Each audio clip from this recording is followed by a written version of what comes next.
recording, so people who could make it can view it often as well. Let me give an introduction as to why we are doing this program today. The objective of this session, Maitwala will take you through the demonstration. For people who were there, I think last week, where we talked about the strategy and the vision of SLTC, there were three things Dr. Maitwala mentioned about our online education, being online obviously, being interactive, and also available on demand.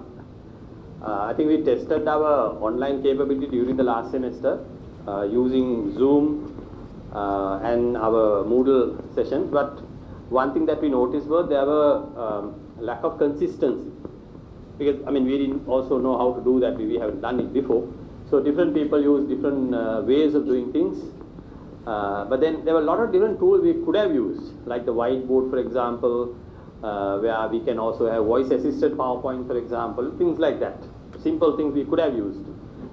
And rather than going to the classroom and then doing a session using PowerPoint and your delivery, a vocal delivery rather, there are a lot of other things we can do as well. So the objective today is to show you some of the features available from this new tool called CreateFlix. I think setting up is already done, right? So the mapping and all that is done. He will, Dr. Maitwala will demonstrate you as to how it works and what capabilities it has. We will also have multiple sessions in the future where we will have small group training programs, so that you will have very hands-on, intensive training on how to apply that to your particular sessions. Right? There are some things we can do online, there are some things we can't do online. But our objective is to let our student participate in this lesson, rather get this knowledge despite the fact that whether they are in the class or outside the class, whether they could not participate. Either way, do our level best to provide the knowledge to them. Right? That is the objective of this exercise. So with that, in fact we have a separate department to assist our lecture panel on virtual education. So this is one of the first series of sessions on this regard. So with that, I would like to hand over the mic to Dr. Maitwala. So good morning everybody. So today's session is actually the beginning of a series of sessions that we will try to organize.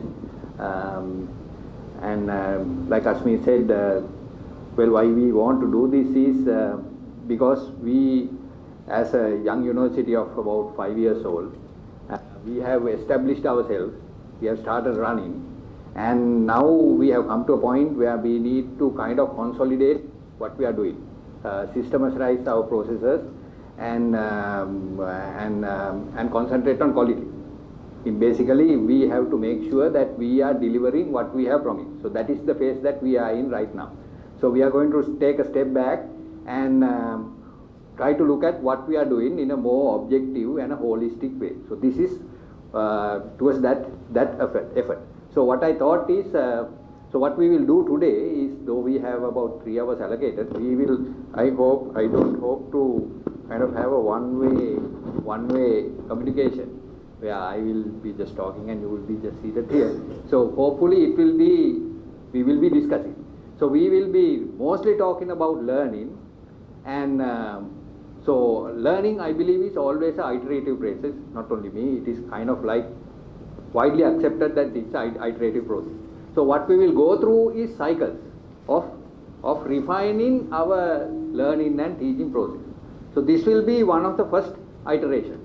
So therefore, what we are going to do, what we are going to talk, everything will be imperfect, and in fact it may not even be satisfactory. So what we will try to figure out is how to make it better over the course of the year. So let's not expect things to be perfect, or let's not expect us to do everything right the first time we do it, because we will not. We will find our bugs in what we have done, shortcomings in what we have done, and we will iterate it. So similarly, today's session will also be one of those things, because I don't know what we are doing right now. You are here, I am here, he is here, and Mr. Mangalayapa will join us. He is supposed to join us, and he is supposed to help us kind of consolidate our system.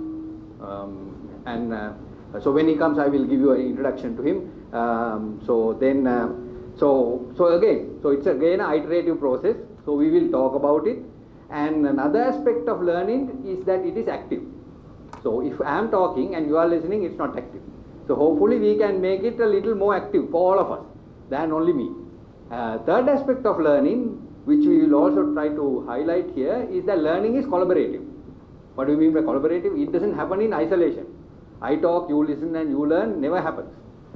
Though we believe that that is how learning happens, it is widely understood right now, and that is not how learning happens. So we will also try to make these sessions, including this one, collaborative, where we will learn from each other as to how to go about doing this. So that's the whole idea to what we are going to do. But before that, I will do a one-way communication on what SLT's vision is, the long-term vision as well as the short-term vision of SLT. Why is that important? Because it is important that all of us, the administration, the teachers, the students, everybody knows where we are heading to and why we are doing all of this. So this is our vision. Are we all aware of this? Anybody who's seen this for the first time or hearing it for the first time? Anybody? Because we tell this everywhere. We tell it to everybody, governments, the international institutions, students, prospective collaborators, other institutions, everybody. Whoever comes, we start with this slide. So SLTC envisions to be the #1 ranked research-based university in Sri Lanka. So okay, we may doubt it. We may doubt it. But that's our vision. And that's where we are driving it. And all what we do will be focused at this. And so the deal is some of you may not agree with it. So what we try to do is recruit people to SLTC who agree with this. And retain people at SLTC who agree with this. Why? Because we want to go towards this direction. So we are actually also making an effort to recruit people who will drive SLTC towards this vision, achieving this vision as soon as possible. So this is where we are, whether we like it or not. So if we don't like it, we just leave. That's the simple rule. Because we are not going to change this. So this is SLTC's vision, and it will be for the next few years. And in a more broader sense, this is what is written down in the prospectus and as in the university legislation to be the formal vision of the university. It visions to be the center of excellence in higher education and research. Well, that's a generic sentence that everybody has. But the rest of it is actually we have very carefully thought of, and we have included it. And so the point is that we are not only knowledge disseminators, we also want to create knowledge. And why are we going to do these things? We want to be so that we will develop human resources that are capable of devising and driving new innovations. That's the next thing. So these are the highlights. So first sentence is generic, everybody has that. But we try to distinguish ourselves or differentiate ourselves by wanting to be producing human resources that are capable of devising and driving new innovation. So that is true. So we don't want to produce a graduate who's not capable of doing this. Every single graduate that we produce at SLTC should be innovative and should be driving new innovations. That's our vision. So whether we like it or not, that is here. Again, if we don't like it, we just leave the place. So how are we going to do this? So that's the next thing. The next important thing is, well, that's the vision. How are we going to do this? If you want to be creating people who are innovative, then we feel we should create an environment that fosters such things. So what is such an environment? Well, the mission tells you what that environment is. So we want the environment to be liberal. So what does it mean then? We all know what liberal is, but what it means is for us to be free, to be open, to be questioning. Everything that we learn, everything that we hear, everything that we see has to be questioned. It's liberal. And diversity. We want people to be different. We don't want people to be dressed the same way, teach in the same way, think in the same way, smile in the same way, walk in the same way. No, we want people to be diverse. The more diverse we are, the successful we are. Why? Because without diversity you can't have innovation. If you have everybody doing the same thing, everybody will be thinking the same thing. And well, there's no innovation there. So professional ethics, integrity, diversity, and constructive critique, everybody should be criticizing everybody, including me, including you. So we should be questioning. Every single word that I say should be questioned. But again, vision, mission, all of this has been decided. They are stuck here for a while, at least for the next 5 to 10 years. And risk taking, I said, and so that leadership, we come up with people who have the leadership that is necessary to face the challenges that are yet to be conceived. Tuula Tiri, she is one of very renowned professors at Aalto University, Finland, I think. So she says that the broadest expectation of a university is where you can become what you want to be. So these are the modern expectations. Knowledge economy, there is something, you always hear this, knowledge economy. What is it? I don't know what it is, but everybody talks about it, so I put it, and it seems like a big deal. The government is talking about it, successive governments had it in their manifestos, saying that knowledge economy and all this, so whatever that is. So we are supposed to cater to that. And so the other thing is, actually this is happening everywhere in developed countries, and now if you go to India, places like India, you see this is universities are surrounded by places where people start their businesses, and mostly graduates from the universities. So research-based business startup. So we expect our students to be doing this. And well, the UNESCO from a broader point of view says that the learning society, because it is through learning that people make calculated decisions or informed decisions in terms of picking governments, picking policies, designing policies, and so on, everything. So for that, the society has to be learned. So what does it mean to be learned? So these are modern expectations of a society. And on top of all of this, there is this new thing that is coming up. On-demand education and training. On-demand education and training. So we will talk a little bit about that. So given all of this, how do you measure whether so these are all these expectations. And I took some of it from the web by reading some of these documents related to education. And how do you measure the success of a education institution? So you look at these institutions and you think, okay, these are the indexes or indices that differentiate a good university from a not so good university. What are they? What do you think? What do you think? Before I put my 2 cents up, what do you think? What are the key performance indexes of a university? Well, if we don't know that, we can't be trying to produce graduates here. So we should know what it means to be a good university. What does it mean to be number 1 ranked in Sri Lanka in research? What does it mean to be number 1 ranked university in South Asia? So if we want to do, we better know what the indexes are. So what is it? Number of patents per year, very good, yes. What more? Publications, yes. What else? Number of business startups, yes. What else? Grants, graduate employability within a short period, yes. Anything else? Anything else? Okay, good. So I am very happy because none of the traditional things appeared here. So up until recently, everybody thought the key performance index of an institution was the curriculum or the content. That is what people thought. But if you look at it, go look at all the institution curriculums which are online available. They are as good as MIT. They are as good as Harvard. All institutions in Sri Lanka will almost pretty much have the same curriculum. There is no distinction between them. You look at it, there is no difference. But are all these institutions the same? Are they all like Harvard? Are they all like MIT? Are they all like IIT Delhi? Are they all of them like that? No, they are not. But their syllabuses, content, everything is like pretty much the same. Are they physical resources? Are they physical resources? No. So none of these answers that came up, yes, to some extent you need physical resources, but it is not all about physical resources. I have seen universities that have massive buildings, state-of-the-art labs, and nothing happening. No students, even in Sri Lanka, no students and no faculty, and people are finding people to recruit it. And so that is employability. Impact of the graduates, yes. impact of the graduates on the society, the economy, and the world at large.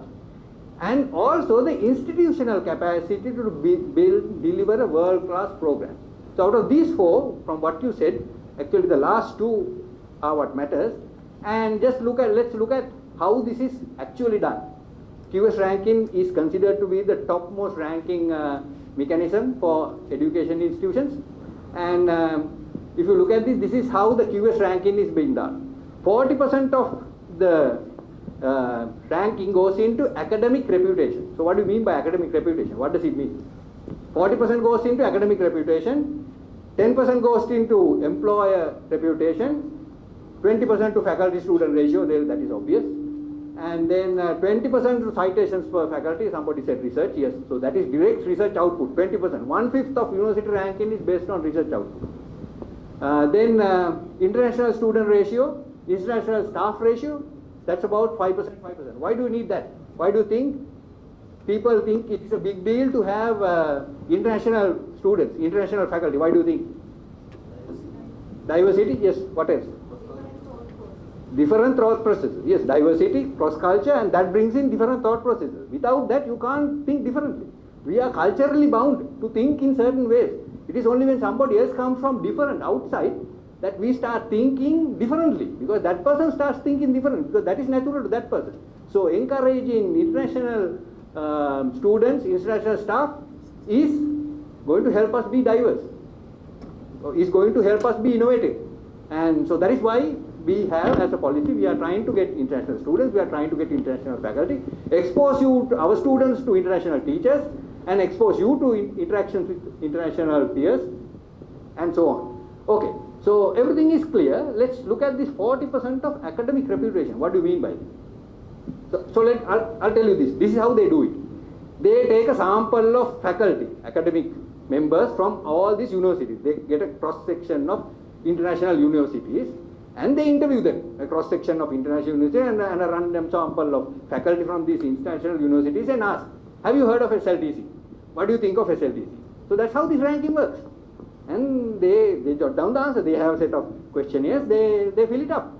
So how will others know of SLTC? So you ask them, how will they know of SLTC? Why would they know of SLTC? Okay, why would they know of University of Peradeniya? Why do you know of Harvard? Why do you know of MIT? How? That's academic reputation. How do you know it? Why? Alumni is one. What else? Yes. Academic faculty is one. So how do you know of this academic faculty? Through research and dissemination. Through research and dissemination. Because it is through their publications. It is reading their publication, the impact of their publication, that we say, oh, they are doing great stuff. So, and then their students. Their students all over the world are building stuff, contributing into new patents, new developments, new products. And we say, oh, Harvard graduate, MIT graduate, and they are doing this stuff. So that is academic reputation. So again, that 40% also contains research. That 40% also contains research. So what I'm trying to do is justify you why we have that slide at the beginning of every presentation that we do at SLTC. That SLTC wants to be the #1 ranked research-based university in the country. If you do that, we will automatically be the #1 ranked university in the country, then in the region, and so on. We will see how it goes. Yes? So, the academic reputation, you also look at the number of people contribute to the high key positions that can change the country. Change the country, change the world. Yes, yes, The world. yeah. Decision making, yeah. That is also Yeah, yeah. So you look at how many CEOs, how many presidents, vice president, patents, all of this. So how influential the graduates are, how influential the faculty are. That's how they measure it. So again, that contributes to this. Again, so what else? Actually, one of those things, this is all research. No? There's something else that is in that academic reputation. Something else that you would have noticed now more than before. So that was all. It is all clear. Like how you contribute to innovation, how you contribute to research, and all of that is clear. There's something again hidden here which is not quite obvious. I'm trying to see whether you have noticed it. So if you Google anything about any particular subject, you'll get tons of e-books, you'll get tons of lecture notes, you'll get tons of free material, right?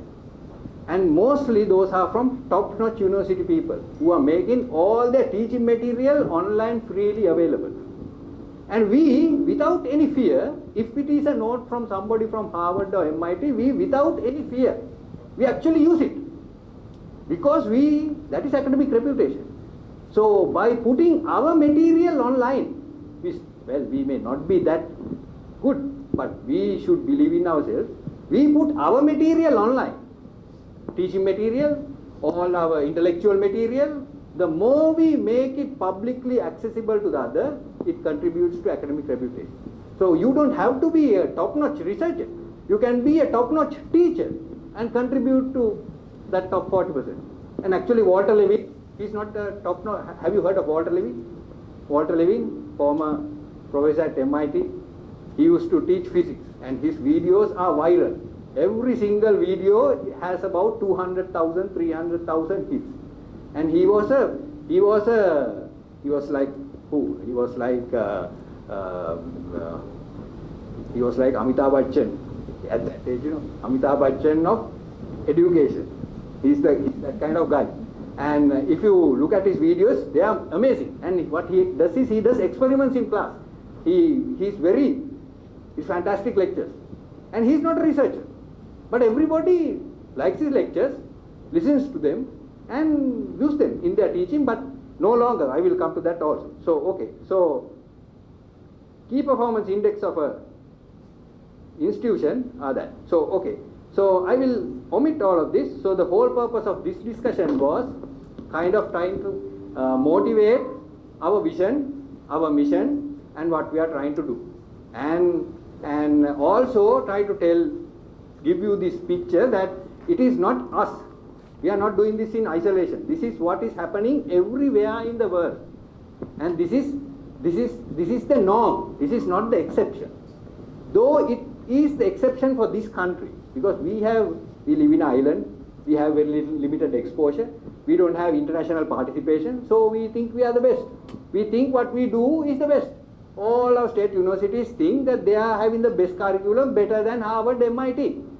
If you try to ask them to change something to match what is being taught at MIT, they would be highly reluctant. Because they would say, well, it is true. Because at one time in 1960, it was fashioned after the best universities in the world, Cambridge or Oxford or some place like that. And in 1960 it was. But unfortunately, we being in Ireland, we got that syllabus, the curriculum, got the teaching method, got the labs, everything, and we simply stayed in the island, whereas Cambridge and Oxford and University College London moved ahead. They ditched what they were doing, whereas we have not ditched. So one of the problems that we have right now in this country is this lack of diversity. The inability to think differently because we don't have enough exposure. And therefore we are stuck doing the same things the way we are. And hopefully what I am trying to give through this first few slides is that this is not the exception that we are doing. This is the norm everywhere else in the world, but may not be in this country. But we will not benchmark ourselves against things happening in this country. We will be benchmarking ourselves with everything that is happening elsewhere in the world. Because if we benchmark ourselves to things that is happening in this country, we will perpetuate everything that is already happening in this country. There will be no moving away from it. So we must try to break everything that is the norm in this country. And that is what SLTC will try to do. And so some of you may feel a little uneasy because nobody else in this country is doing it. Whereas unfortunately accreditation bodies, the ministries, everybody is also filled with people from this country. So this inbreeding is really entrenched in this country. So we will have to fight this inbreeding mentality a little aggressively and with a lot of conviction and by taking a lot of risk. So that is what we will try to do. So that is kind of a way we are moving forward. Okay. So I will all skip this and come to this.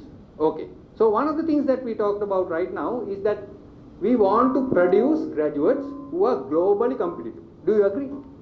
Because this is also, again, you sit in a room, two people, one person will be saying, no, we must produce graduates for this country.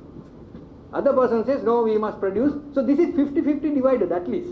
So in this audience also, I'm pretty sure there are a lot of people who think, no, we should not be producing graduates for the international market. We should be producing graduates for the local market.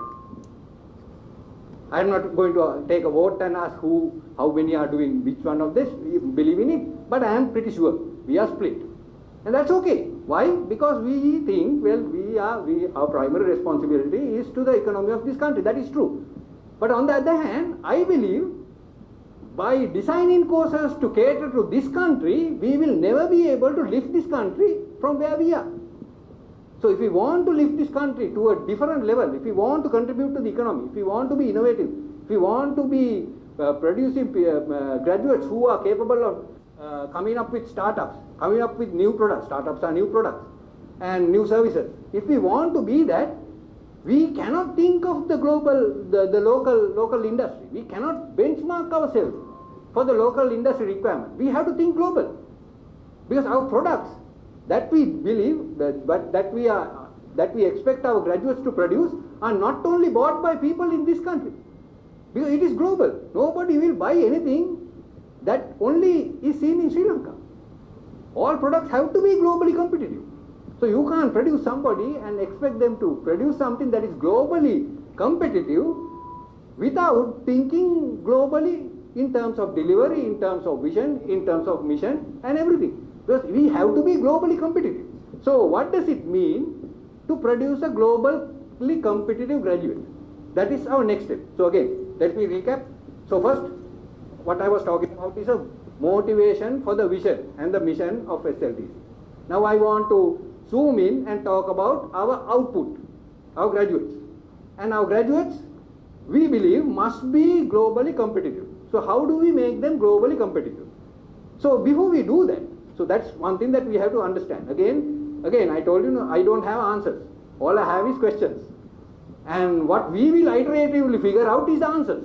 And those answers will not come in one go. It will come in 5 years.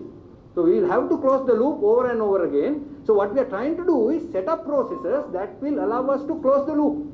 And each iteration improve ourselves and go towards our vision and mission. Okay.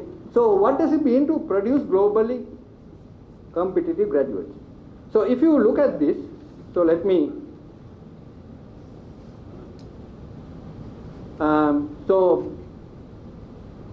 okay, so I will just skip all of this and just go and look at some data.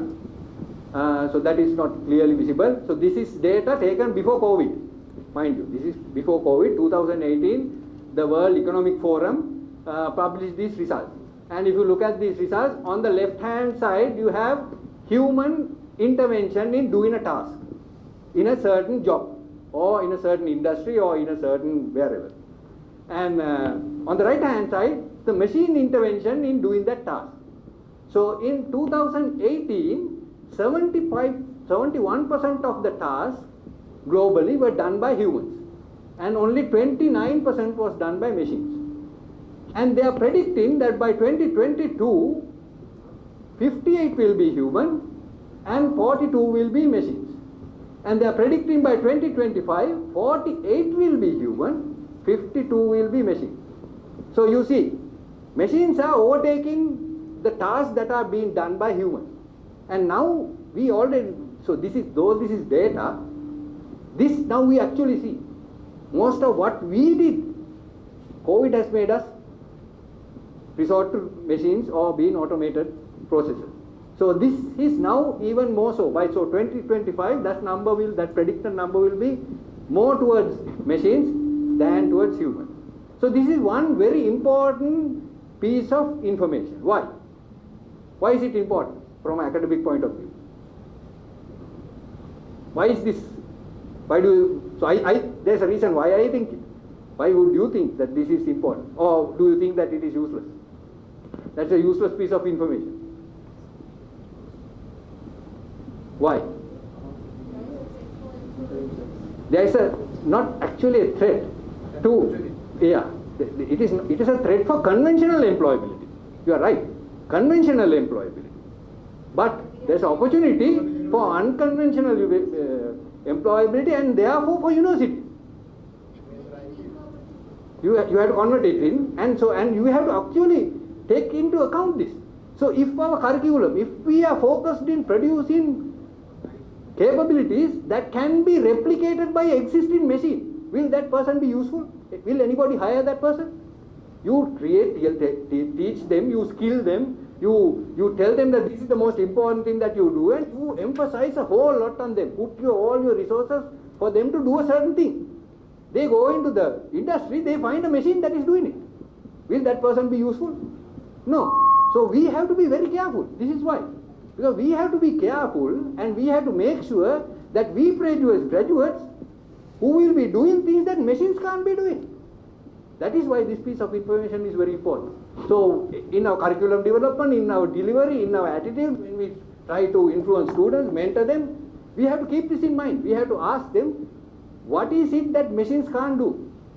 So that's another question, but at least this data tells you that you have to pay attention to this fact, that we can't any longer be routine task-driven stuff. So there's this interesting video by Professor Sugata Mitra who analyzes this conventional education system about 8 years ago, which we are still stuck in. So they said, so he's saying in that he's an educationist, and he says, he asked this question, who built the best computer? Who built the best computer? So he says, Britishers. Why? His answer was that the Britishers built the best computer. Why? Because they conquered every part of the world, most part of the world. They established the education system in all those parts of the world. What was that education system geared to do? What were they geared to do? Follow instructions to the letter. Read regulations, read this, read that, okay, and data entry and check that, take that, check that, check that. Why? That is a machine. That's algorithm. They built an algorithm to sustain the empower. The empower is no longer there, but the education system is still there. And that is not my words, that is Sugata Mitra's word. I will show you that video, you can slowly go and check. And so that is why we have to rethink everything that we do. And this is the first step towards rethinking that process. Again, we will not succeed the first time around. We will have to do a few iterations, but we will do it.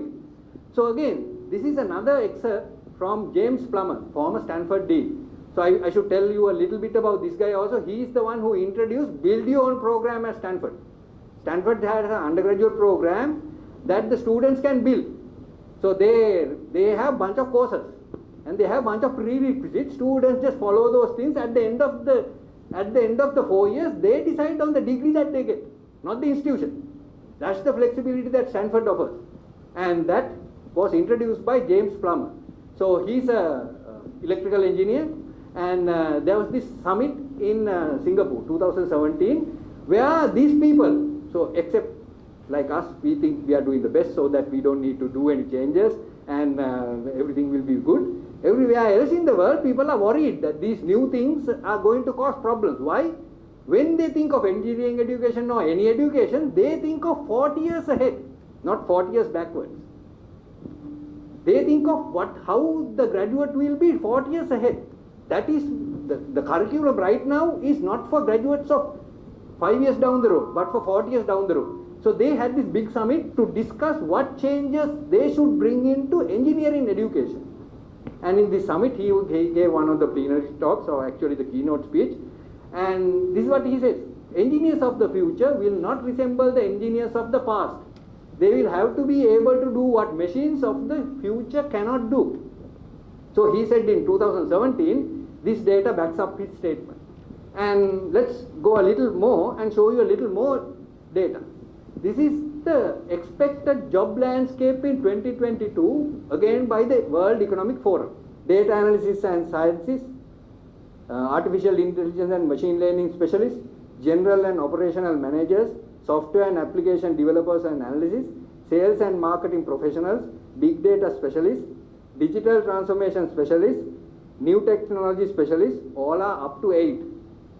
All up to 8, data or data management and planning and things related.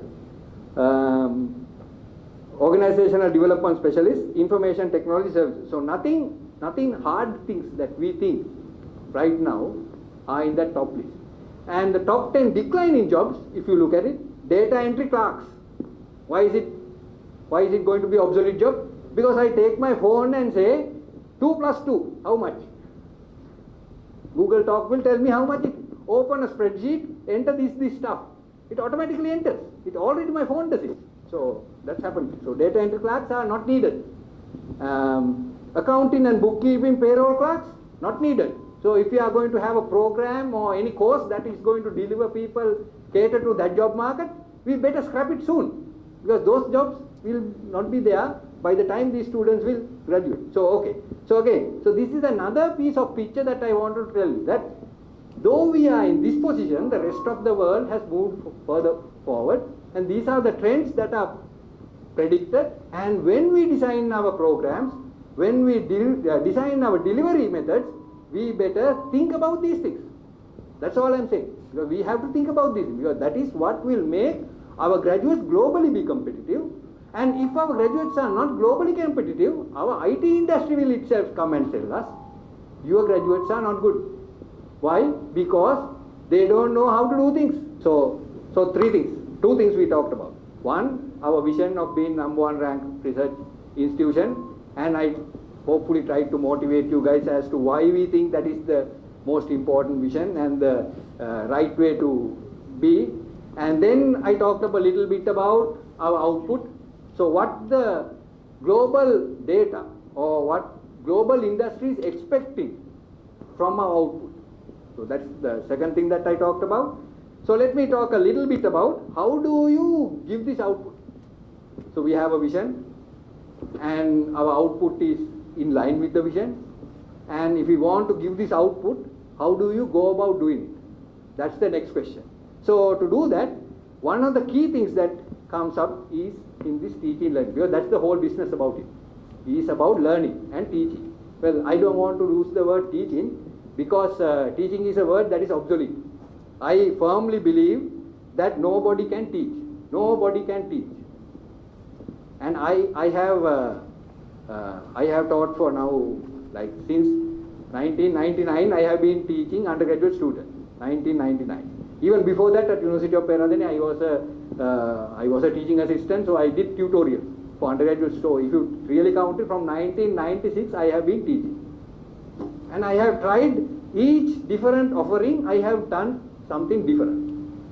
Not because of anything else, because I was bored. I was bored doing the same thing and I was trying different things. And nothing has worked. I have gone to a lot of staff development programs, lot of teaching, all kind of things. I have watched a lot of YouTube videos, how to teach.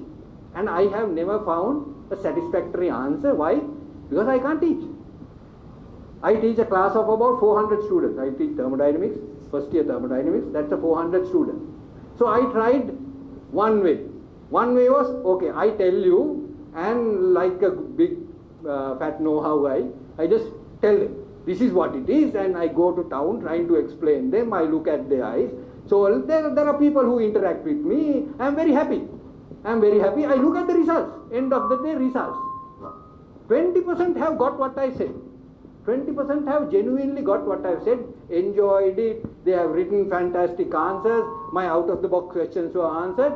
75% of them, no, only the routine answers, so I had to add about another 10 point or curve leniently, grade leniently to get them to pass. Because it's a first year course. So that's how it is. So next time, what did I do? So there were these workshops like this. So they were saying, no, your class is very boring, it is not interactive. So you must make it interactive. So that also I tried. I did like discussion classes, I did so the lectures, every 20 minutes of the lecture I used to go around. I would get instructors to come. So we would get a problem, work it out, go, and again there were people who were asking questions. So by the time I left the class, I was very tired, I was very happy. I looked at the results. Again the same story. 20% have loved it, done it, everything, and other is not there. But there was a very interesting feedback. In my feedback, there was this 20%, I correlated that, the numbers were close to that. There was this 20% that said, please don't repeat, it is boring. Please don't patronize, I can think for myself. Go a little faster. But then there's this 80%, in that 80%, 20% says, we don't need teachers who teach us how to learn. We need teachers who teach us. So please provide answers to assignments. Please work out tutorials on the board. Don't tell us what to learn. We need more teachers how can teach rather than tell us what to learn. So that was more interactive approach that I took. And there was not only me, there was another guy who was trying this out, Dr. Janaka Vijayakulu Surya, and there was Dr. Roshan Ragel. So three of us in the first year, tried this thing simultaneously, this approach. And this is the collective comment that we got. We need more teachers who can teach rather than let us know. So bottom line is this, you can't teach. So the message that I got is, I can't teach. So I tried all the different possibilities, I can't teach. So why is that? Why is that? Why is that? Because I am not the one who's learning. I am not the one who's learning. There are 400 people who are learning and they have to learn. They have to simply learn. And I am just one human being. And my way of talking, my way of doing things, my way of thinking, how many will match that 400 students? How many do you think? These are 400 individuals. They think completely different. They act completely differently. They like to learn completely differently. So you think one single human individual can cater to all these 400 people? There's no way possible. There's no way possible. So I can't teach. They must learn. What can I do? Then what can I do? What can I do? Facilitate. So okay, so for the yeah. So only 20% voted that way. Yeah. And there is 80%. So Yeah. your job is to do 10 even. But they expected. So how did you come up? Okay, so the next time around I reverted back to doing the same old thing. So next time around I reverted back to doing the same old thing. Third way around I told the department I can't do this. I've had enough of this. I just can't do it. Find somebody who can do a better job than me. And then they found that the 80% students were happy and 20% students were unhappy. But that is because I can't teach and nobody, neither can I. The other person who did, he had a more teacher-centric approach. He had things done in PowerPoint. He had a more spoon-feeding approach. 80% like, but still 20% didn't like. My point is this, you can't teach everybody. So teaching is not possible. The problem actually that was, my medium was limited. So that is very good actually why you asked me. So I am one human being. How can I cater to all these different teaching learning needs? I think you zeroed down on the right point. So I have these differently needing people, different capabilities, different requirements. But I am one human being. I have only 3 hours per day. How can I cater to all the very diverse needs? How? I had a lecture room. I had a whiteboard. And that's all I had. But at that time we had a LMS, so at least my lecture note, I typed it up and I put on the e-learning system, assignments, everything was put on the e-learning system, so that was also there. And again, there was an interesting thing. So my lecture note ended up being like a book chapter. Over the years, I have been teaching this as a support teacher for a long time. So then students said, your lecture note is too long. Can you please put up a short note?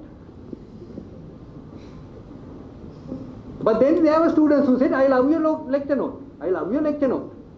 So I have a bell curve of responses.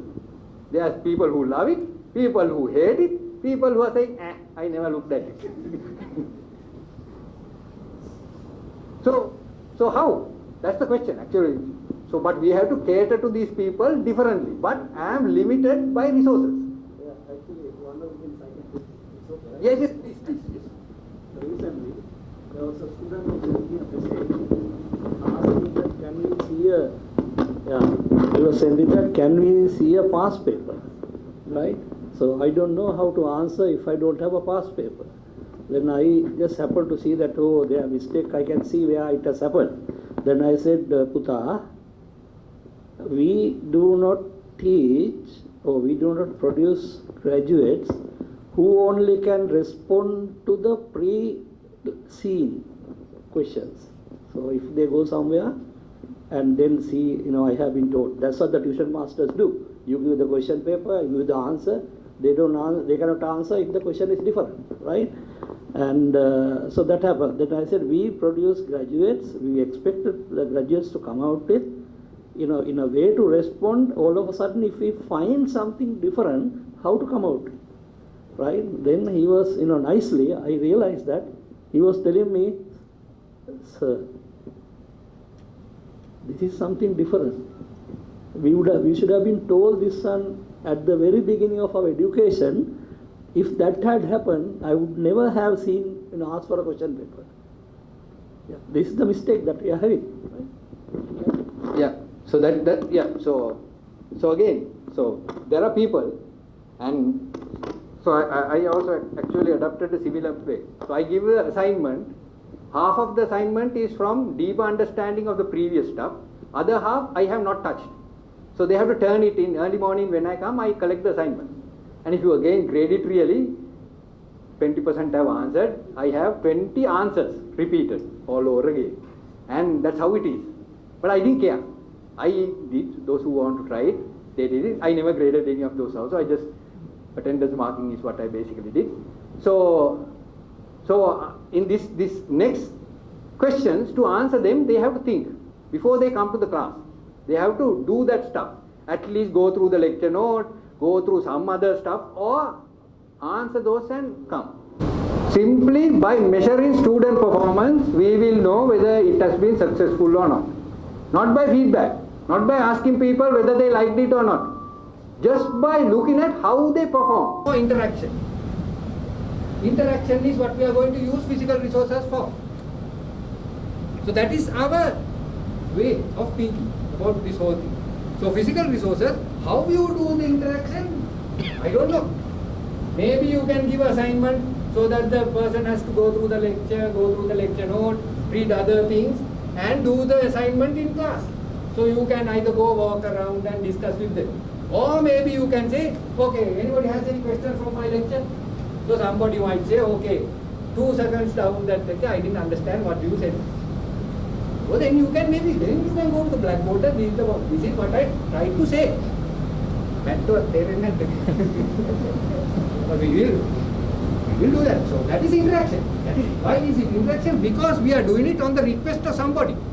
Rather than we saying them and you listen and get it into your head. So that is okay. Maybe you can play the video and say, okay, did you understand this part? So now it is very challenging. It is going to be completely, for you it is going to be completely new how to get this interaction. So true. So students may come and say, I didn't read, I didn't do anything. They will just sit here, expect you to do the lecture here. That is what the students will do. 100% sure. That is what the students will do. There will be one or few people who would have gone through the material, have done what you expected to do. But they will also be mortally afraid to say that they did it. You will encounter a wall of silence. So this is what I did. Okay guys, let's spend 1 hour like this. So I walked. For 10 minutes nothing happened. Then somebody would ask me a question. Then again another person would ask me a question. And slowly this whole bloody class got so interactive, I had to get 2 or 3 other TAs to come and do it. So it can be done. Right now I am actually doing a course fully online, asynchronous, and my teaching assistant is actually running the course. And he every week has a Zoom session of 2 hours. And I ask him to note down the interaction, to ask questions. Like, it's not like whether the question is stupid or whether it is intelligent or not. Just have they asked questions, are they talking, are they interacting, not presence. Not just being in the chat room is good enough. You have to come to the chat room, the Zoom room, and you have to ask questions. I said, okay, mark them and we will consider them for extra grading because our grading policy does not allow for that kind of thing. It's not flexible enough right now at University of Perak. But we have tried it and it seems to be working. And then we have forums. We have online forums where, so I will actually go to that also, okay? Just to show that. And again, I am not saying I am doing a good job. Who the hell knows? At the end of the day, I will have to measure it based on my ILO attainment. So what that means is I have now come up with ILOs. My questions have also been mapped to the ILOs. What I am waiting for is how the student is going to perform at the question. So if a student has done 50% of a certain question, only 50% of that ILO has been attained. That is how we are going to, that is how I am going to know whether I have been successful in doing this. Or we have been successful in doing this. So that is the process that we will also try here. Again, don't be afraid, none of us knows how to do it right. Dr. Shamini will tell us some few tips as to what we can do. For example, a norm is that, so let's say, you have so you have done all these video lectures. How many minutes do you take to do a video lecture of a conventional lecture, 1 hour lecture that you would typically do on a whiteboard? So on a whiteboard you write, you erase, you do all of this. All that content, so you have experience doing this. How long did you take to do that same amount of information dissemination in a video? 1 hour? It will take 1 hour? 20 minutes maximum, right? So actually it turns out to be about 10 to 15 minutes. So 10 to 15 minutes of video lecture is equivalent to about 1 hour of conventional lecture. So but last term we had a lot of complaints. Why? How did these lecturers finish these classes in half the time? Well, half the time. If you put a 1 hour lecture, video lecture online, that is about 3 lectures. If you really think about it, you have put 3 lectures in one. And now you expect your students to listen to 3 lectures in 1 hour. So that's okay because we don't know about these things. We never thought about these things. So that is where Dr. Shamini will help us to come up with these norms, standards and helpful tips as to what is the attention span, how to come up with it, and then Asmir will help us with putting up these videos. So all this stuff will be, can be arranged. So we will do that. And again, please don't expect all of us to know what we are doing. So we don't know. So learning is collaborative and therefore we will learn from each other. We will talk to our colleague and I will talk to her and say, so she was very pissed off with me last time. She asked me, you think this is going to work, you come and teach. Tell me this is going to work. So I accepted that. I haven't taught here. I have taught elsewhere, but I have not taught here now. So maybe she's right. I'm not saying that she's wrong. So, but later maybe we will learn from each other. Maybe she will say, okay, you come and do this. See, I may go. I will see and tell me, oh yes, you are right, that's not going to work. Then let's do something else. But there's always something else that can be done. Let's think differently. Let's not think of this physical space of a classroom and the physical lecturer in the traditional way that we thought of. Let's think differently. So what are the key ingredients? The key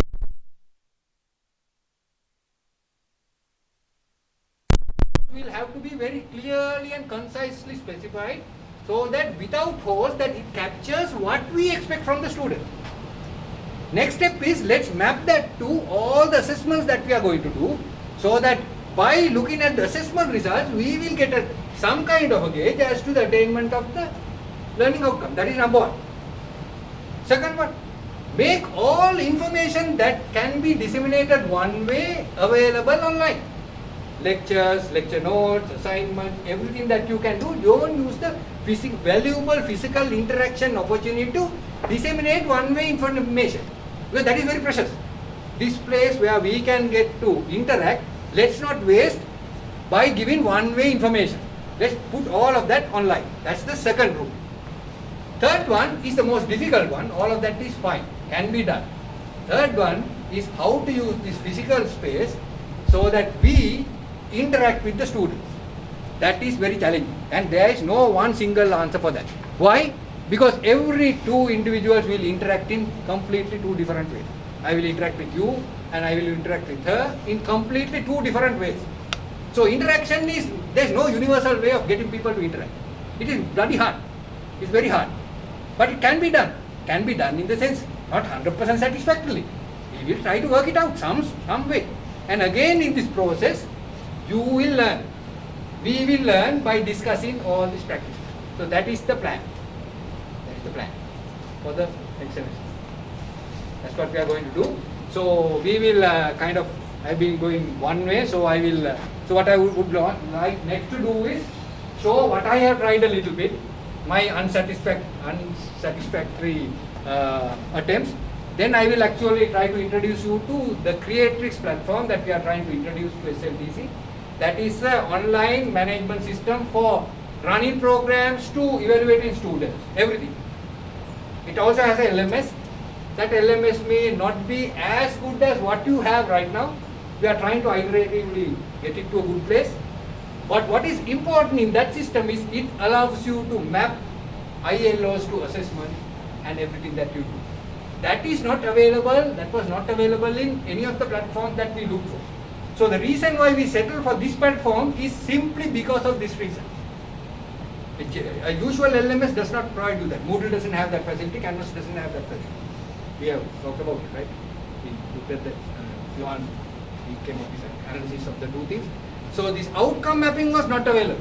So we had to go to this third-party vendor because that actually allowed that. So we will fully utilize this capability in our teaching learning experience. So that means how do you come up with ILOs? Again, I don't know. Shamini can, maybe not, if we can find somebody. I also can help you a little bit because I have been involved in University of Peradeniya accreditation for the past 10 years. So I can come up with this. And we will use a taxonomy called, not Bloom's, something called SOLO. SOLO means structured observed learning outcome. So in that it is a little different, and they find that is better for technology oriented stuff and also arts and sciences oriented stuff, but not for things like very procedural oriented things, which we are not. So at the council we have made a decision that we will go with SOLO taxonomy. Again, so those who have been introduced to other taxonomies, Bloom's, you may find this a little different, but again, yes, simple, you have keywords. So if we need help in doing how to come up with good ILOs, we will have it. We will have a session. We will put all of this on the, so we will have a course. We will have an online course for this. This will be one of these videos, will be one of that. And we will have short videos that tell you how to do a ILO mapping for your course. I will also talk a little bit about that towards the end, but we will do a more thorough, more hands-on workshop where we will sit down and say, does it sound like? And it's not Shamini who will say, oh, okay, this is good, that is wrong. We will ourselves discuss whether does it sound right. We will say, okay, so we will collectively in that workshop.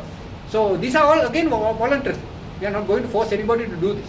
But if you think you need to know how to write ILOs, please come to one of those sessions or look at those videos.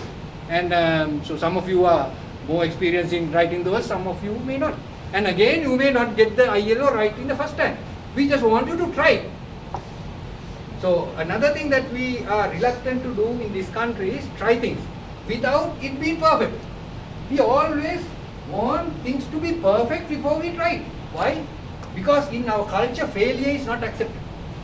We don't let little kids fall. Have you seen grandmas, mothers doing like this? It is like this little kid falling on the bum will kill the small. After all, it's all that will happen is the little kid will fall on the bum. But we don't let them fall. We don't let people fall. So we have to understand that this resistance will be there. Because we will always say there will be 1,000 people who will find 1,000 faults in everything that you do. Please be aware of that. Okay. Please brace for that. Please, what is this? What is this? This is nonsense. So you should have done this in the conventional way. It should have been 1,000 times less. There will be 1,000 critics. So those who are going online are taking a challenge. Expect criticism. Expect criticism. Because we can't do anything the first time the perfect way. And my understanding of teaching since 1996 is I have never got anything right. Still. I'm still trying 1,000 things, 1,000 different ways. What worked yesterday doesn't work today. It is all evolving iterative process. But if you have this general idea in your head that this is what you are going to do, you commit to it, you work at it, something will come out of it. That's all we can try to do. So I don't believe in new normals. Because you've gone through so many new normals historically, and then finally it is a continuous change process that we have to do. It is our resistance to change that fixes us in a normal. We create our own normal paradigm. Isn't it?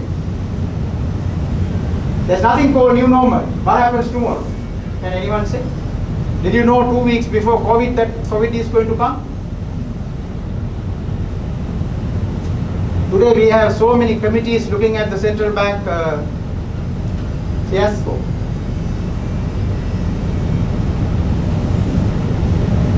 And why people didn't take action? Why Easter Sunday? Why people didn't take action? I'm not saying that could have been avoided, could have. But they never thought it's going to be this disastrous. So situations change. It's a complex world that we live in. So I think it is none other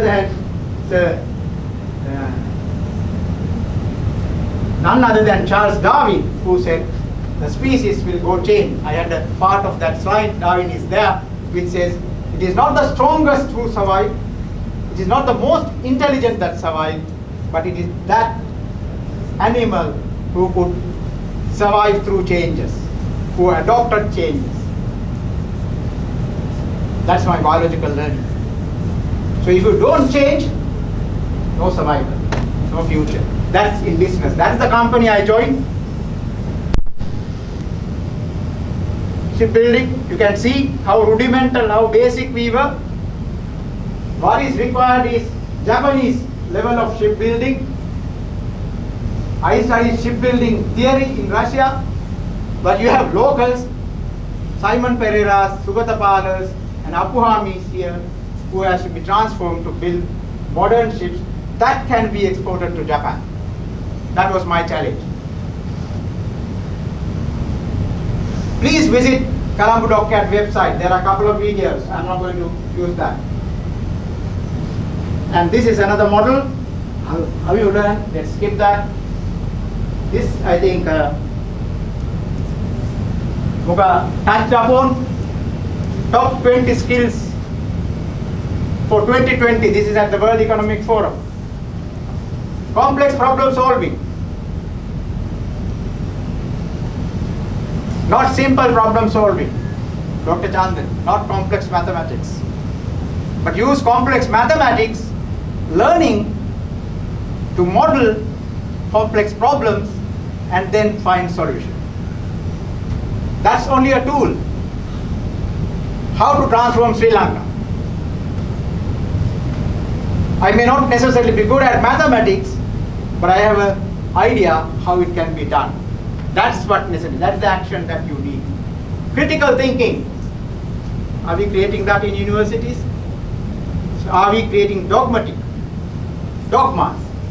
Creativity, people management, coordinating with others, emotional intelligence, judgment and decision making, service orientation, negotiation, cognitive flexibility. These are the 10 skills that has come out by the World Economic Forum to have in the future. With all other things, these skills must come out with the students. There is another model that has come.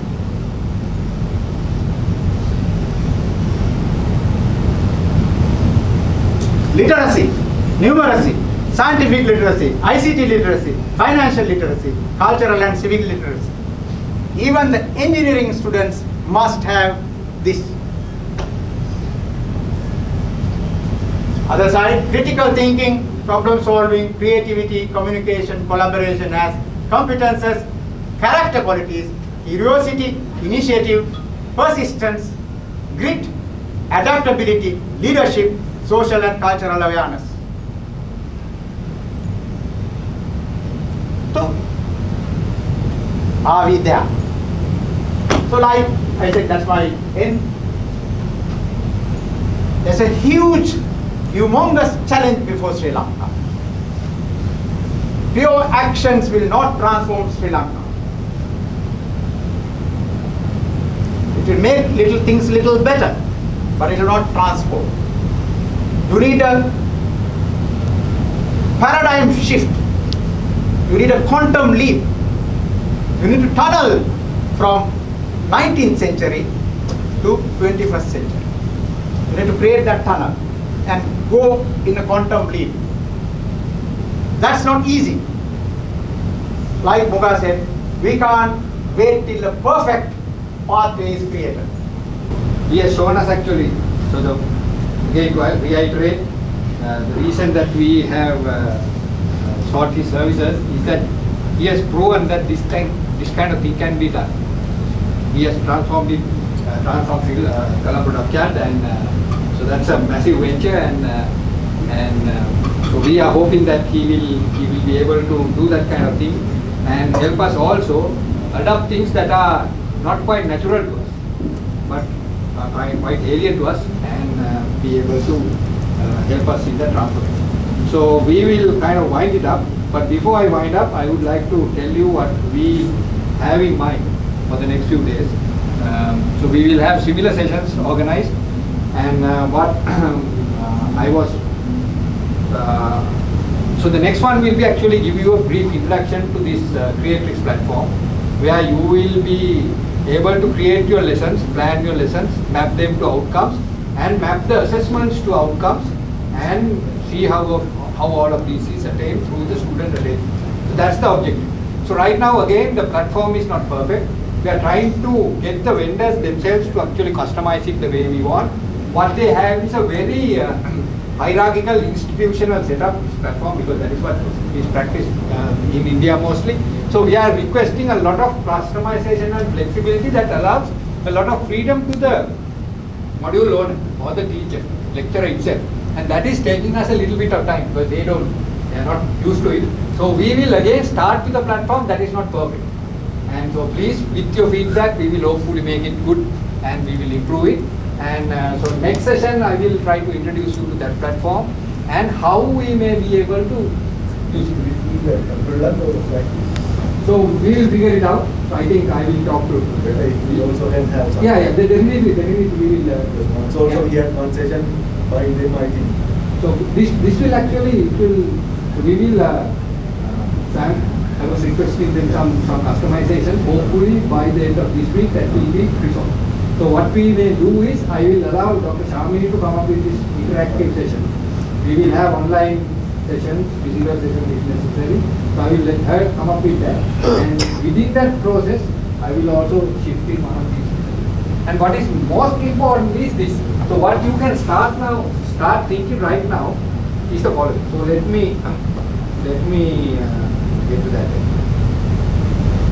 So what you can think of is the following.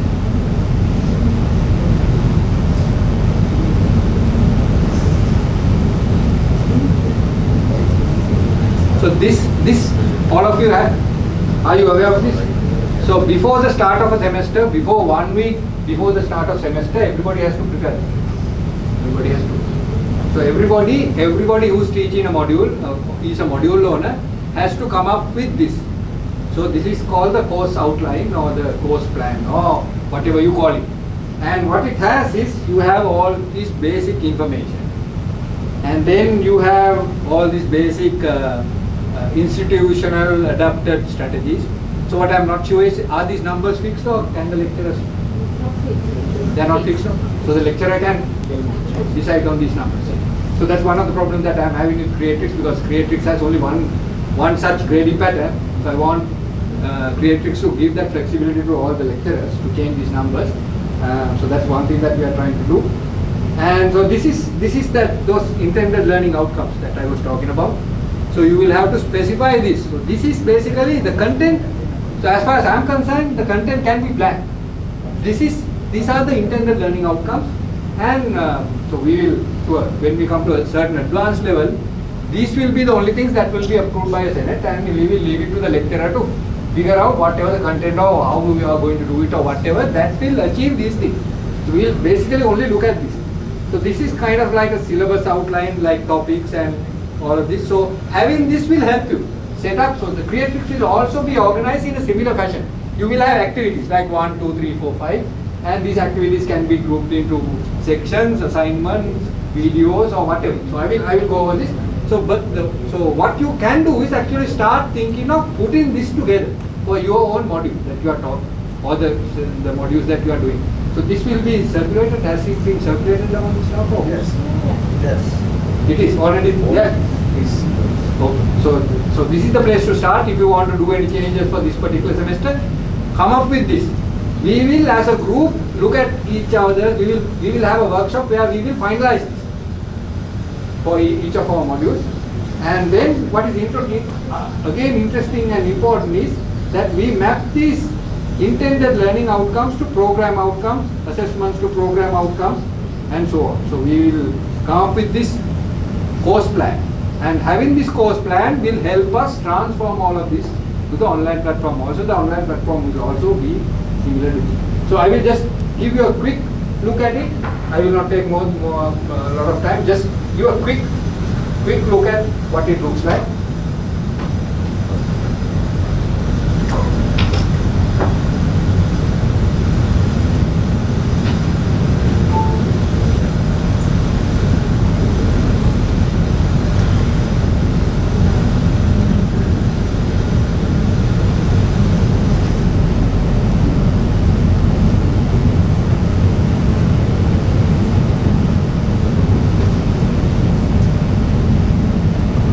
So as a teacher, when you log into the Creatrix website, you will land at your profile. So this is when as a faculty, when you land at the website, so there's a resolution issue. So when you land at the, so each of you will have an account in this system. When you log into the system, you will land in this page, and you will be assigned the role faculty. Head of schools will have different roles, head of programs will have, but they will be assigned a different email address for these things. But I am only talking about the faculty profile. So when you land here, you will be there, and the courses that you have been assigned to conduct will appear here. And when you click on one of these, you will be taken to the learning management system or the syllabus. That's all. And that is where the assessment plan or the course plan will be there. So I have added this course to the system. This is just a test course that I have added just for illustration purposes. I have right now just added for just testing purposes to the mechatronics program. We will remove it before the start of the semester. So if you click there, so you land here. So it is the LMS. So I think it's canvas based. So this is the first activity that I have is the course plan. So this is my course plan for the course that I teach for dynamics of mechanical systems. So you have these activities, learning themes, all that, and then you have how the ILOs are mapped to the program outcomes and at what level. So these we will have workshops, and you can also do it on your own, and so on. So then that is something, and then you have.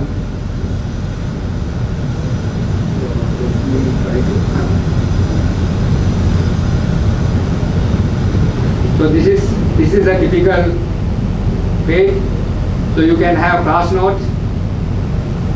So these are this topic. So you have these topics. You can add topics. You can add subtopics, and so according to your course plan, you can have several topics. And under each course plan, you can have subtopics. So subtopics can be assessments. They can be lecture notes, they can be videos or whatever. So for example, I have added under this subtopic my lecture note. So this is a comprehensive lecture note that I have prepared. So these lecture notes you can either prepare using Word or using, well, the best, if it is possible to use it, is LaTeX will be the best typesetting package, because you can actually enter text and equations in this editor itself, and it will be displayed here if you are using LaTeX. And then so these are additional resources. So this is my video, so you can put your video there. So the first lecture video. So if you go there, that videos can be uploaded here, and so these can be run inside the web browser, so the students will see the same thing. And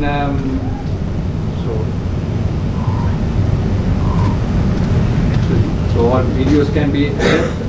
And you can tag these to the intended learning outcome. And you also believe that there are no holes in space. Be very careful when we are doing. And you can add assignments. So assignments can be added in different ways. You can put a PDF, and you can add question by question in terms of quizzes, or you can add discussions. So all these facilities that are usually available in LMS are all here. How you used to do interaction and how you used to deliver the information is up to you. So we will try to give some guidelines, but mostly it is up to you to experiment and try it out in class. So this platform we will try to go over the course of the next few days, and so that is one. So this is actually this course I at University of Peradeniya I run entirely online, asynchronous mode, and the first day the class was created, all of this whole web page was created. This web page is created, but this feature is not available in Creatrix. We are trying to incorporate that. Students can only go from one assignment to another only if the previous one is completed. We don't have any deadlines other than the end of the semester deadline. So we look whether everything has been submitted and graded at the end of the day, but things that are made available will be graded and feedback will be submitted. So I have a dedicated TA for this. This class there are only 20 people, so it is very easy to do it that way. And it has turned out to be very interactive. And students contact me through the forums. So you have forums. So I will put a lecture, put lecture number 2, put additional YouTube videos, and then I have a discussion forum. And so students have commented on this. I can interact with them, and we can give marks for these interactions and so on. So this is a basic LMS setup, and what I'm trying to do is bring these LMS features, everything into the Creatrix. Most of it is there, but it is in 2 different places rather than in one place. For all learning management, you have one module here, and then for all assessments, you have a different module. So there's this assessment module. It has not been configured yet, but over the next few days, I will configure it. So and get to that. So in the mechatronics, since I have been assigned 2 courses, these are the assessments that I can go and assess. So see, I have added 2 things. So I can add 2 assessments, and again these assessments can be mapped to. So I can create the type of assessment, how it is going to be evaluated. I can give the rubrics, and I can give how each assessment is mapped to the ILO. That is what is important, because at the end of the day, student marks will be entered, and we will get bar graphs saying this ILO, this percentage, this ILO, that percentage, and so on. And it is based on that we will evaluate whether we have done how successful our effort has been, and how successful the student's effort has been. So don't expect it to be perfect, and don't expect even it to be good also. We have surprises in store, but whole idea is we will try. We make an honest effort, and we will figure out what our drawbacks are, and close the loop and do it differently, or do it the same way, the things that have turned out to be good. And so that's what we are going to do. So Dr. Shamini will come up with a program. We will, over the next few days, we will schedule a few sessions, how we are going to do it and what it is about, and we will let you know. So thank you for your presence here, and so if you have any specific questions, we can answer, otherwise we can wind it up for the day. So, Yeah. in these education systems, so we are much concerned on the processes and output. Process and output, but input is also there. So input quality, and our processes should tag in with the input. So what is the way that we are going to make that input is ready to accept this process? Okay, so that is typically through the entire academic program. So that's a challenge. So we must make sure from the beginning we have the correct intake.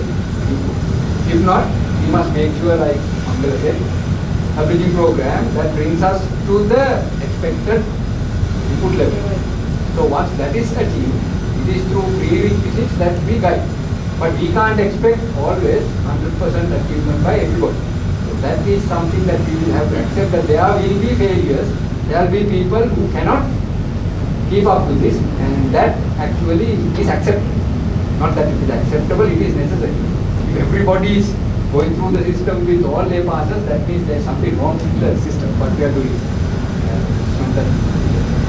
Let me just add little thoughts from the customer perception changes. I'm not talking about education, but just more general.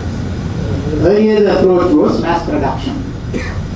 So even the apparel factories here used to produce, there is a jean or a t-shirt in huge numbers.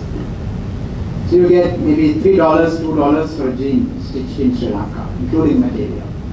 Although you pay $30, $40, $50, $100 in US. So very little value addition. Now it was B2B.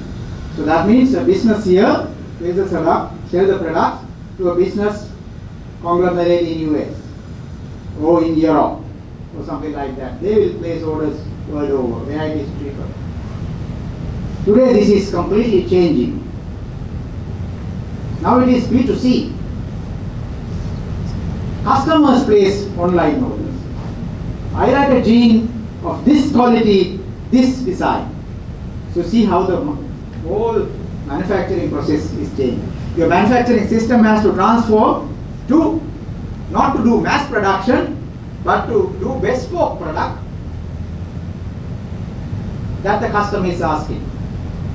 The concerns may be environment friendliness. Concerns may be not having slave labor. So your systems all have to go through real and low-cost production has changed. Of course, you may want a branded product. Yes, so it will connect the brand and brand values and the customer's expectation through the manufacturing process. So this transition that you are talking is going through humongous changes. So we will have student cohorts coming from different backgrounds. So we may have to do a lot of bridging and other approaches, how to bring them up with this thing. So in fact, a challenge that I foresee is one is, of course, this technology, and that is one issue. Then the taxonomies and procedures and all these course modules, etc. That is one. Transforming the entire academia is another big challenge. I'm looking at it as an opportunity also for all of you. I think we will succeed. But the other humongous challenge is also the students' cohort. Yeah, that's because, Right? So that is a challenge we have to face. yeah, that is a Whether we agree with online asynchronous delivery or otherwise, that's a challenge. because we are dealing with the human beings. Yeah, I know. They are I know. changing. So that is my experience, that's why I It is know not it. acceptable. Now, I told the 2,500 people in Dockyard, transforming them to build a modern ship with fully automation. I am not talking about ordinary ships, I am talking about ships. So he said mechanical engineering, I want to correct that. It is now mechatronics. The systems, we build ships with dynamic position 3. That means those offshore support vessels can stay under sea state 5, that is very rough weather like in North Sea, within 2 meters radius, because they are doing remote operation under sea. And those systems, if you are changing anything here, you can do it from Colombo. You don't need to go to North Sea to do it. You will do programming, changing, all that, monitor the equipment performance, all that from here. So that is where the metadata comes, the knowledge that you said. Of course, none of the universities here, all these graduates are local graduates. So we have to train them to adapt them to new situations in the industry. That's very costly. Because after training, they leave. Right? They don't stay. They have huge opportunity outside. So that's where the masses has to come. Okay. So, yeah, the input is, so again, so we understand that there are constraints. So we are talking about a situation where we have a process, we have an aim, we have a vision. But while all of that, there are all these other constraints, including our limitations, to resource limitations, to technology problems, to the incoming students not being ready to actually receive educational or be receptive to a education mode like this, which will be one of the biggest difficulties. So we will all face that. But what we will stick to is, just because of those difficulties, we will not change our plan. We will not change our plan, we will not change our vision. But we will stick to it. That's the objective. So there will be problems, we will realize. So that's the whole part of this iterative process. So if we have successfully, let's say hypothetically, have 100% delivered all technologically solutions. We have 100% teachers have mapped all this stuff, made all the resources available. The teacher has, as a facilitator, done everything possible under the sun. But now, based on the ILOs, students' output, you look at the graph, is a miserable failure. So now what? So the learning process has failed. Now two things can happen. If given all those things have, we establish that all those things have happened properly.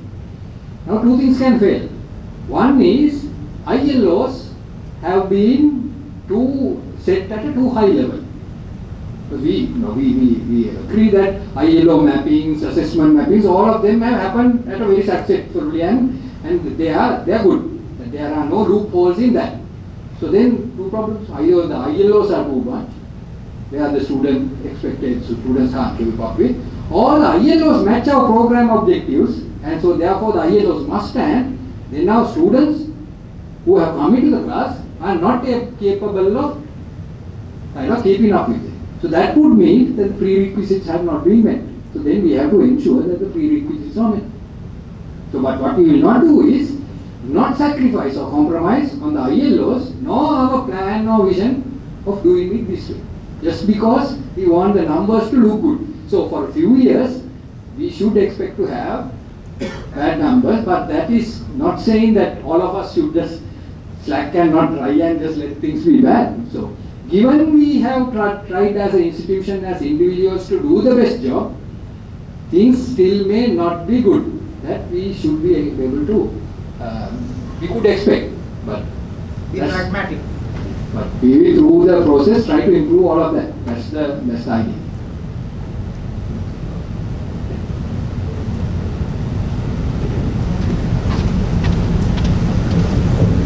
So this is just for my clarification. So in normal lectures, we try to deliver something important in face-to-face environment. So here also you want to deliver something for this audience. So why did you select face-to-face environment here instead of selecting asynchronous mode? That is good actually. From now on, we don't plan to use that. So for this one also we didn't make it compulsory for everybody to attend also. And we were hoping that we will use these videos to actually deliver it. So we were actually not expecting people to forcefully get people here. But we actually, yes, but to answer your question as to why we requested people to come is the following reason. And why we are recording is this. So if somebody has not come here and does all of this and goes about doing it, perfectly fine. But somebody says at the end of the day, says we didn't have that resource, we didn't know how to do this, we didn't do all of that, there comes excuses. We want to say, okay, we have provided the opportunities. So this is one of those case scenarios where we want to say we have provided the opportunity. Whether you have come and not used it, or whether you have not come and you didn't want to use it, that is up to you. But what we want to say is we provided this opportunity if you want to do it that way. So if students have the same complaints, so what can No, so the whole idea is we are going to give that flexibility to the student also. We are not going to force the student to do it. That's the whole objective. So we will do it like this. We will have all of this. So we are recording this. Right. So we will put it on the online. So those who will make it today, we expect them to look at that. So, and we don't even expect them to look at that. We expect them to do this process the way that we intend to do. And if they have no clue of doing how to do it, they have two options. They could have come today, or they could follow whatever that we are going to make it online. Third option is forget all of these things, do on the independently search for all over the web and do it, and that would be the best option possible. That if that first group. So, First group. yeah. Those So- who won't come to face to face. So face to face, so we still provide that opportunity. That is why we say we have physical classrooms will be utilized. So in online asynchronous, we will have classrooms available on demand. Teacher with the consultation of the students can reserve those classrooms for physical interaction if desired. So the interaction can be entirely happening online. So what is okay? What is important is you must ensure that interaction has happened. You can't just leave it alone and say that you can't just leave the students to do whatever they want. We must ensure that collaborative teaching learning happens. Collaboration between teacher and student happens. Collaboration between students and student happens. That we have to monitor and ensure and provide opportunity. So if a student, so when we say that online asynchronous, we are not going to tell anybody this is how we are going to do it. Because somebody can maybe use completely online method for that interaction. And if they can successfully justify at the end of the day that they have used 100% online methods to interact with students and this is the interaction data, perfectly fine. That's one way. But let's say down the road, somebody thinks that no, I need a physical interaction. There are some people who wants to meet and physically talk about it. So if it is only 1 or 2 people, you can assign office hour and do it. Let's say 20-30 people frequently say, I want a discussion class. Then you with the students set up an hour. Say that this hour will be allocated and I will have this physical place reserved. These people will be available. You come and clarify your doubts, including if it is about the lecture room or not. That facility will be facilitated. There will be classrooms available where the lecturer, not the lecturer, the module coordinator or the teacher can with the students agree with the time and reserve the classroom. So since it is 24/7, whatever the time that it is completely up to the teacher. So we will have at least 4 classrooms reserved for that specific purpose. But that will have to be announced prior to the registrar's office for that reservation. So let's say this Friday you want a classroom. You will ask with the students, say okay, this Friday I will set up a classroom for discussion. So you will make the request to the AR office that this time slot for 50 people I want this type of classroom. AR office will, if it is available, allocate. If not, tell you no, that is not available. Then again with consultation of students, maybe you can try to find out. But it will be, once that is done, it will be formally allocated for you as well as the student, and that will be slotted in the student timetable. So the student timetable is what is important. That time slot will be reserved for the students. That is how we will try to do this. Again, that is how we are trying to do this. So whole idea is we will not give up physical interaction. We will facilitate that, but on demand, not forced.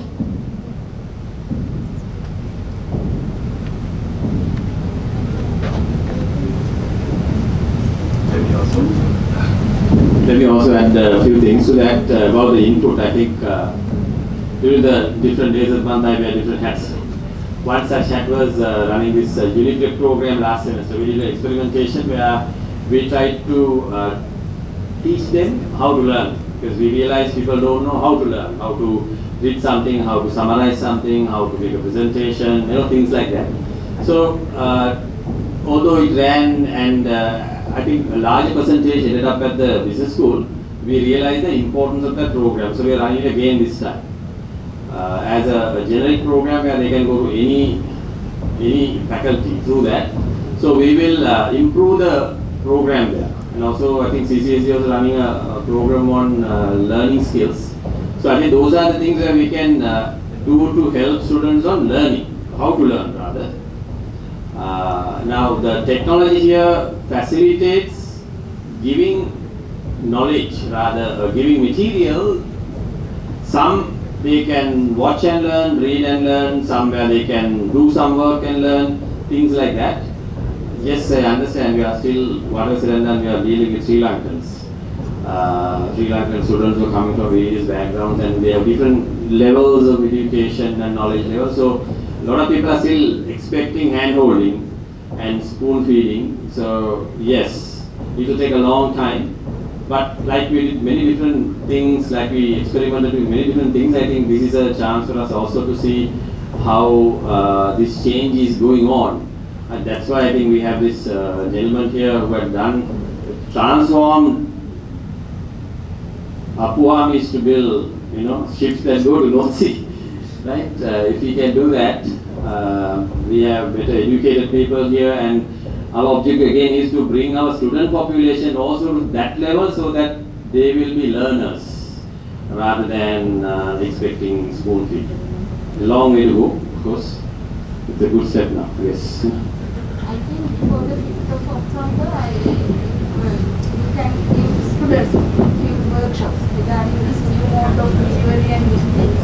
That you need them. Because they need to know. Yeah. So we will, given the time constraints, we will try to do everything possible. We will try to make the students aware of this. We will do one session like this. Actually, why we are doing this? Try to educate the students. So, and we will also try to tell them that don't expect everything to be perfect in the first run itself, because we are taking a huge risk and challenge, and we are trying to be a little adventurous in trying to do this. I think more than students, the parents also. Yeah. That is also, we realized last time, I mean, when we say online learning, parents think very easy. very lightly, yes. Now, I had a student every day, I get a lot of teledrama noise going in the background. So I asked, මොකද වෙන්නේ? කොහෙද ආන්නේ? ඉස්සරහින් ඉගෙන ගන්නවා කියලා. So why that noise? නෑ අපේ අම්මා මේ ටෙලිනාට්ටයක් බලනවා. So to see like the mother doesn't care, she thinks that he's using a mobile phone to listen to the lecture, and then they think it's like, just somebody calling and asking, how are you? So the parents also need to know the modes of online delivery and the importance of giving them space, silence and things like that. I think not just the students but also the parents. I think we should do that. Yeah, they take it very lightly. They're not very serious about it. So again, all these problems will be there. We understand these problems are going to be there. But what we are going to do is stick to this. Irrespective of the problems, we are going to stick to it. So initially it may look like utter chaos, a big problem, a lot of more work for us and all of this. But eventually, hopefully, we will get our act right, everybody. That's the hope. So this is actually, just before I end up, just to relate to what Chandini said. So this is basically what we.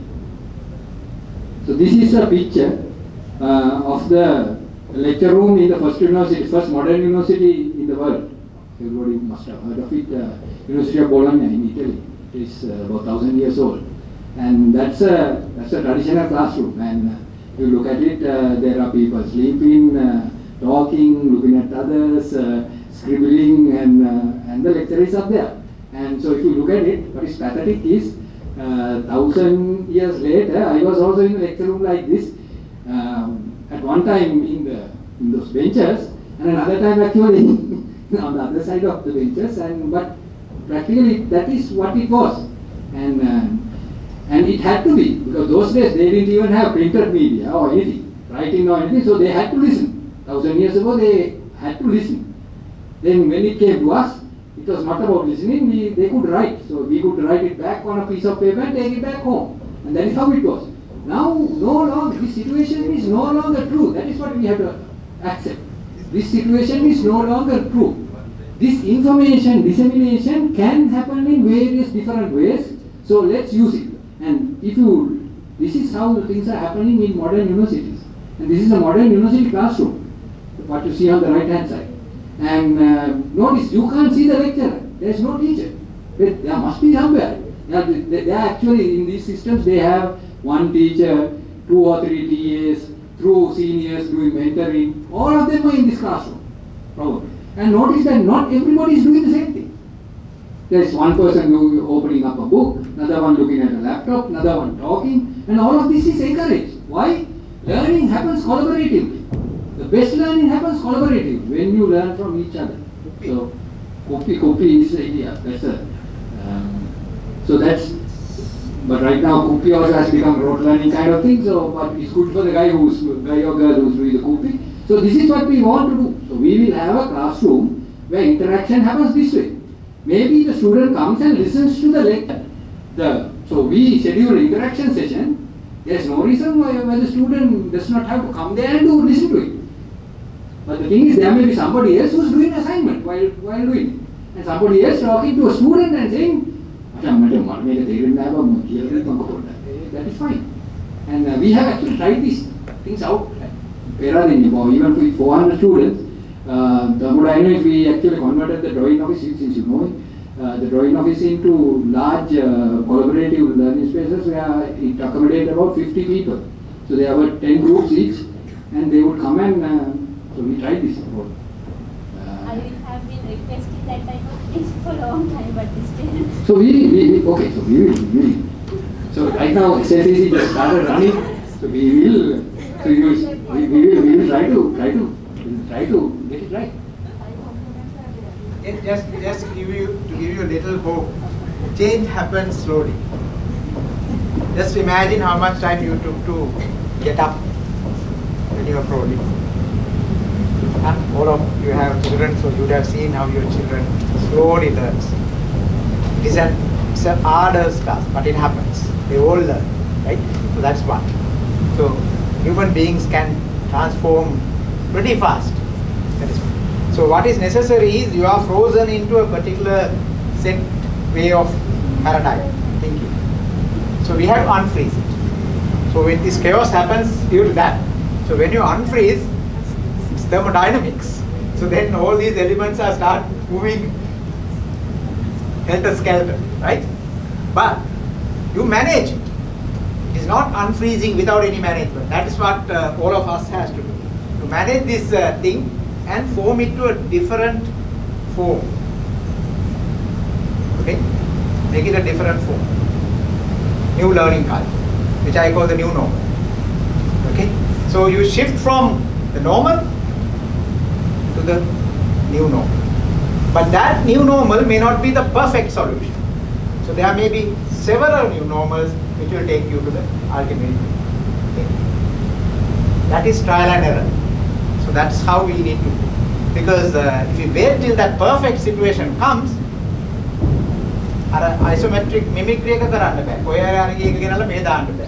Then your student intake is different, home environment is different, technological savviness is different, lecturers, psychological and other home problems and all that is different. So all that is there. So you can't do what you do in Harvard right now from you. Otherwise, very easy. Copy what Harvard does and put it here. It doesn't work that way.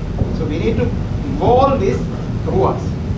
And in the process, we all need to embrace change, adopt that change, and get adapted to the new situation. That is the difficult part. But it is enjoyable. I've seen it happening. So we should not be afraid to make mistakes. We will make mistakes. And more mistakes we make, the better we will be. I think in that adaptation, I should add this one, because now during the last semester, I think we all adapted very well to this online mode of delivery, and we have given enough evidence of that how capable and dedicated the staff is. So I think on conceptual wise, I think this is perfect, and we all have no argument on this, and I think we are very much excited to work towards this. But I think in that way now, I think that like Yapa said that yes, those 5 elements, I think because at the end it should be not because of anything else, or not because of any particular concrete decision that we all have taken, but because of the the better experience or the better opportunity that we are trying to give to the students. I think that's all that as academics that we are trying to do. So in that case, I think it's duty for everyone to make sure that all are met properly, and then I think we are very much excited on trying all these new things. So it will improve us, and I think end of the day institute. Yes, exactly. So we will. So again, so that is true. Those 5 components will have to be in place for this to work work perfectly. But again, all those 5 components, don't expect all of them to be perfectly there. So they will be like here and there, out there. And so it is a iterative process. Now, I just want to, so again, the highlight is, we will do it no matter what. We will do it lousy at first, but we will do it. Because then at least we have done it once. Then we know what is wrong with it, how to fix it. So we will, yeah, so we will, so. New addition from Peradeniya. So those who are from Peradeniya, please excuse me. I think this open discussion is also necessary, because if you look at Colombo universities in Sri Lanka, started off with 2 institutions. One was the Maradana Technical College.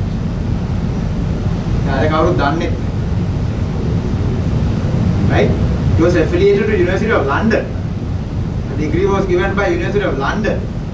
So if you ask Professor Danta Vijayasekara, he was a student at the Maradana Technical College. And he went to London after finishing technical college. I know him. Entry barriers.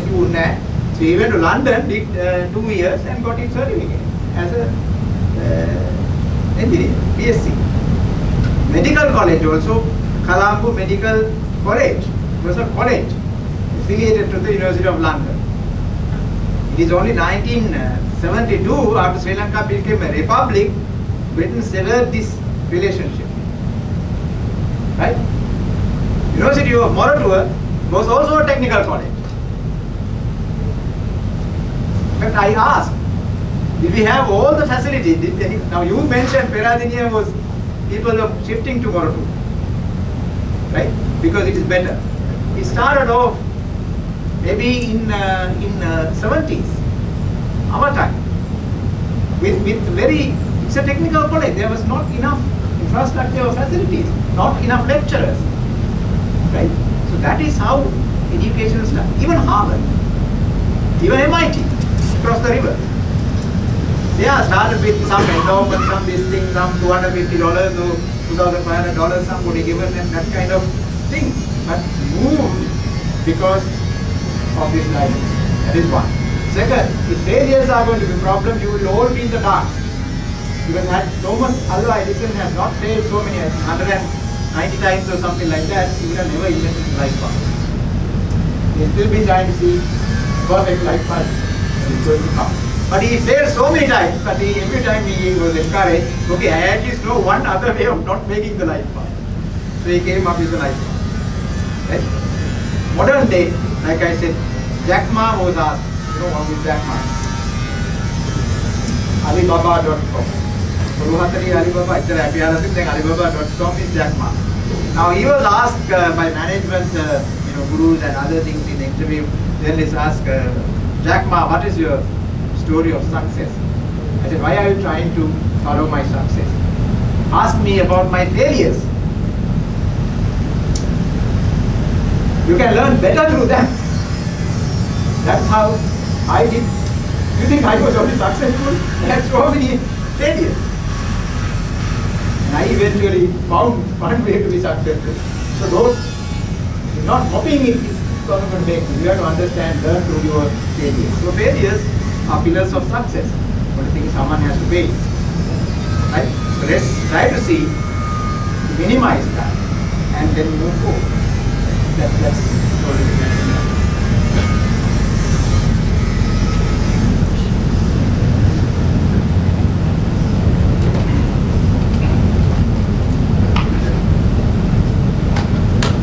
No other questions, I suppose?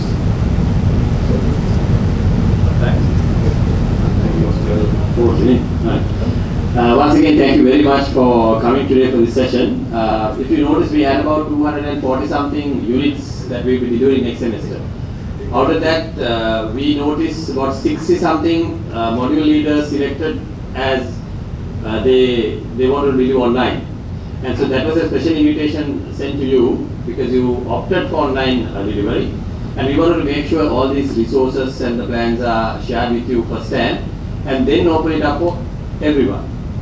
So that was the plan. That is why we had this session, and we want to have it face to face.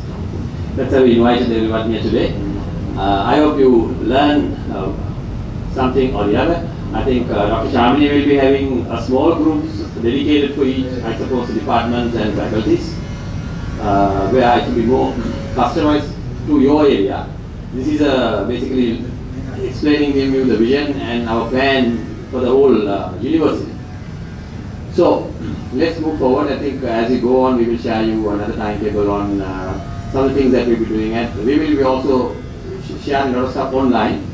Videos from Creatrix team in India and the stuff that we had discussions. We were also during the break time, we had a lot of discussion with this company, and there were a lot of videos that we recorded, so we will be sharing it with you as well. So, thank you very much for coming, and have a pleasant day. See you around.